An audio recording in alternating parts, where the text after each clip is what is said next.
2010, we went into it cautiously. Very cautiously, actually, because there was a great deal of uncertainty about it. But in the end, it's ended up being a year of steady recovery from a really difficult year in 2009.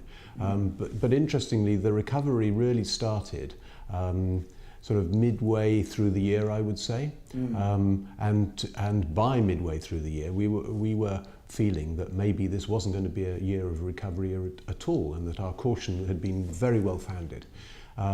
So since then, the recovery has gathered pace, which actually makes us more optimistic.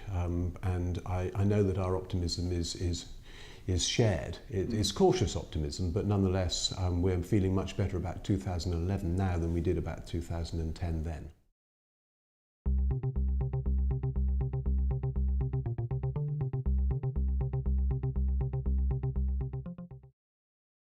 Very uneven, I think.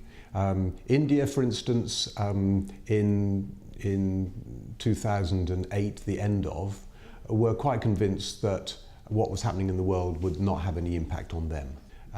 And in the case of India, that was absolute nonsense. They were affected by what was going on in the world to which they are connected quite significantly.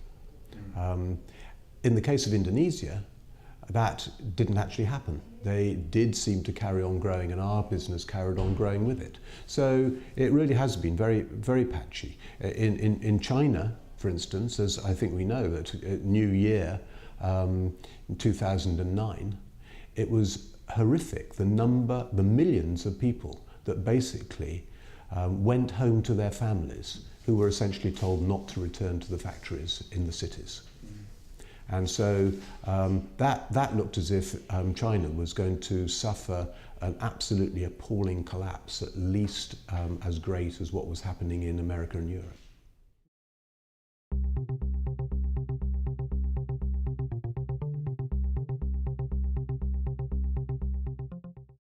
So I think that there is a lot of disparity, and I think what the takeout of that is that whereas there is a natural tendency for reasons of efficiency to try and do things from fewer and fewer places, actually you have to have eyes and ears on the ground, and you have to maintain sort of local connections and local insight and local feedback in order to be able to get it right, market by market.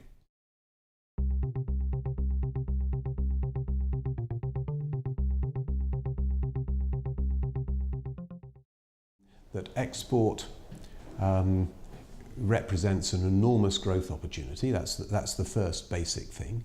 I mean, we're talking about brick markets and N11 markets that live up to their billing of representing enormous growth per annum, not only in GDP, but also in terms of marketing spend as well. But having said that, kind of realizing that growth is not a question of simply exporting a homogeneous package to be opened on arrival and applied at will.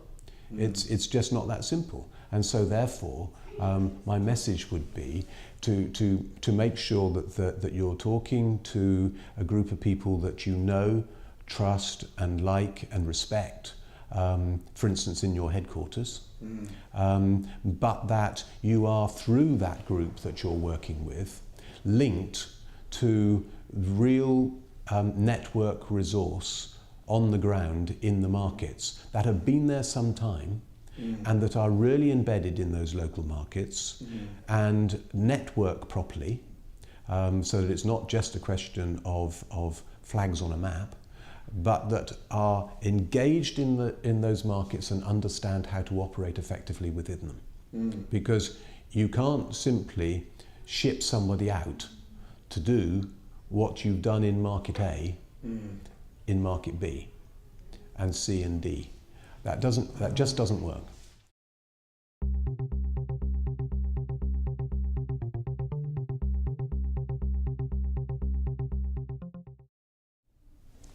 I believe that it would be very similar to operating our own multi-market network group.